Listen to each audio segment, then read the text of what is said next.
నిద్ర రాలేదేంటి? మమ్మీ వాళ్ళు నిద్రపోయింది.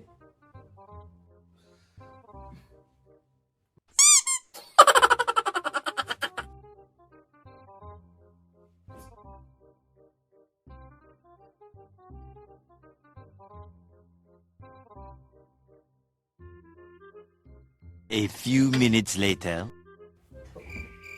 ఎంత పనుకో ఎంత ట్రై చేసినా నిద్ర రావడం లేదు. మా ఏరా ఏమి నిద్ర రాలేదు మా. చదువుకోపోయినట్లయితే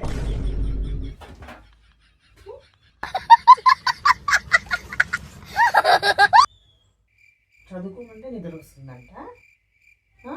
ఎట్లున్నారు చూడండి, మీ ఇంట్లో కూడా ఉన్నారా ఇలాంటి వాళ్ళు? గురుకలు కూడా పెడుతున్నారు అప్పుడు. ప్లీజ్ ఛానల్ సబ్స్క్రైబ్ చేయొచ్చు కదా.